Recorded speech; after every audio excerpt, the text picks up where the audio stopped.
तो राम जी रहेंगे तो मंगल रहेगा कि नहीं? अच्छा हम आपसे पूछते हैं, सूर्य रहेगा तो उजाला रहेगा कि नहीं? बोलिए। बादल ना हो सूर्य हो तो क्या होगा? अंधेरा के उजाला। तो राम जी रहेंगे और राम जी की कृपा रहेगी तो अमंगल होगा कि मंगल? बोलिए। एक सज्जन हमारे पास आए, बोले गुरुजी पहले हम ठीक थे, तुम्हारे पास आने से और बिगड़ गए। हम कही हद हो गई, ऐसे भी होते हैं। हम कहा कारण क्या है, कैसे बिगड़ गए? बोले पहले एक टाइम पीते थे, अब दोनों टाइम। हम कहा ये तो हद हो गई, लोग तो छोड़ते हैं, तुम तो पी रहे, हद हो गई यार। कारण क्या है? बोले कारण कुछ नहीं, आपकी कथा सुनी तब हमें ये समझ में आया कि हमने तो जिंदगी बेकार कर ली, सो और टेंशन बढ़ गई, सो हमने और पी ली। बताओ। बताओ, ऐसे भी लोग हैं, हद हो गई पार, ऐसे भी लोग पाए जाते हैं। ठीक है, वो भगवान की कृपा है, कहां के थे ये नहीं बताएंगे। है? तो कई बार आदमी अर्थ का अनर्थ निकाल देता है, और अर्थ का अनर्थ निकालो तो हाल बेहाल हो ही जाएगा। अर्थ का अनर्थ। एक बार एक पढ़ी लिखी लड़की की शादी अनपढ़ गवार से हो गई। मुन्नी बहन थी, उसकी शादी चंगीलाल से हुई। मुन्नी बहन पढ़ी लिखी, चंगीलाल अनपढ़ गवार। पहली बार आई घर, शादी के बाद पति के घर से मुन्नी बहन। फिर क्या, चंगीलाल लेने के लिए गया। सहेलियों ने पूछा कि तुम्हारे पति कैसे हैं?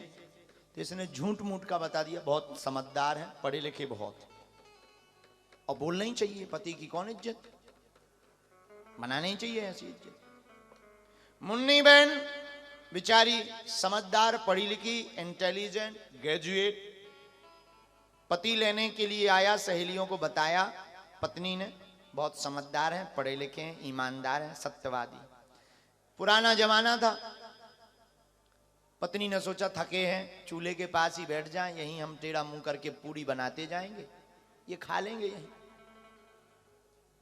अच्छा, गांव की पूरी तो बड़ी बड़ी बनती, 40-42 नंबर। शहर की तो पूरी हनुमान ही जी बचाएं।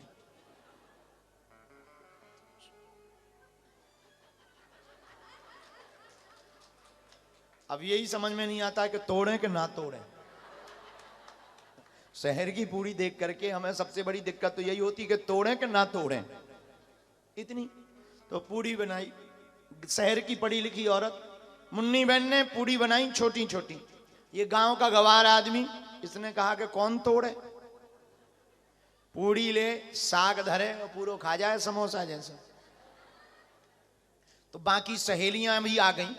सहेलियां देखी तो हंसने लगी, सहेलियां मुंह टेढ़ा कर कर। पत्नी को बड़ा बुरा लगा। अब कह तो सकती नहीं कि तोड़त तो जाओ, एक की दो तो करत जाओ।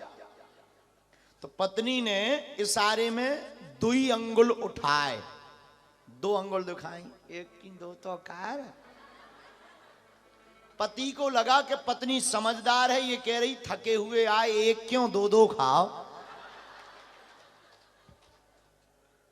अब देखना भाई अर्थ का अनर्थ। अब फिर क्या, इसने एक पूड़ी ली, साग रखी, ऊपर से दूसरी पूड़ी, पिज्जा बनाए।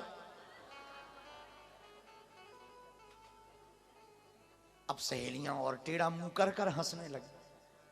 अब मुन्नी बहन को और बुरा लगा, इससे अच्छे तो पहले ही ठीक थी। तो पत्नी बेचारी माथा पीटने लगी, कहां से फंस गए, और हमने इनकी इतनी महिमा गाई, पूरी पोल खुल गई। अब हाथ से माथा पीटा तो पति को लगा कि पत्नी कह रही ये पूजा की पूरी है, प्रणाम कर कर पाओ।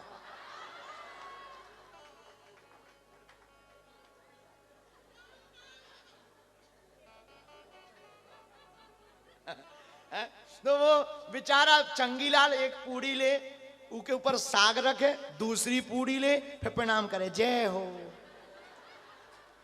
फिर खाए।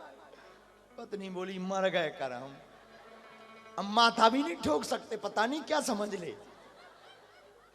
अब सहेलियां और जोर जोर से, जैसे तुम हंस रही वैसी वे सहेलियां हंसने। तो वो सहेलियां सब हंसने लगी कि अच्छे पति हैं तुम्हारे। कान में बोली तुम तो कह रही थी बहुत समझदार है।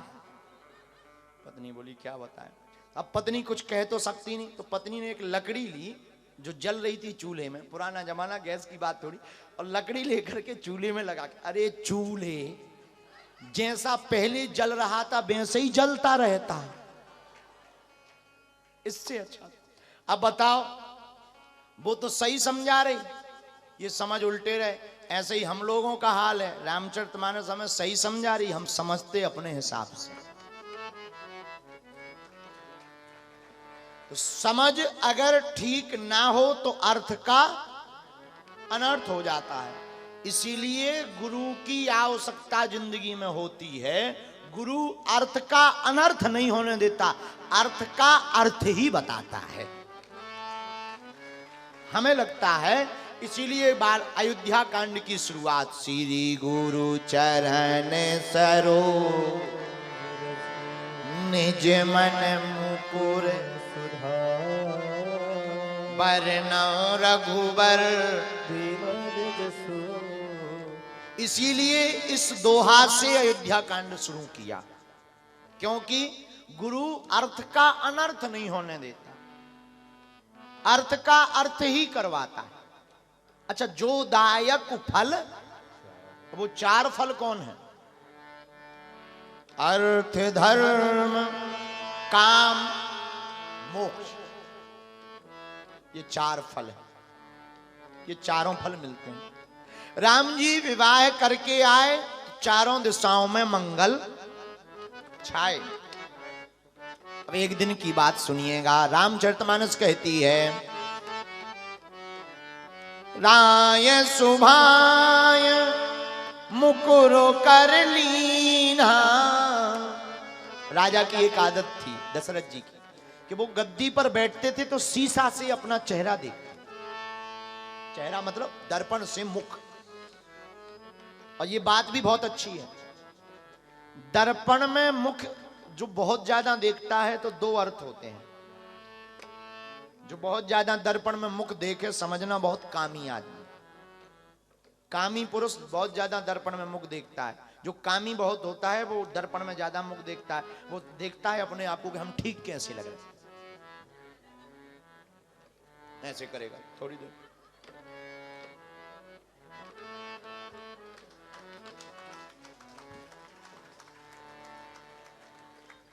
लेकिन इसका मतलब ये भर नहीं है दर्पण में मुख देखने का। इसका मतलब ये नहीं कि दर्पण में मुख ही ना देखो, तो पता नहीं कैसे लगे।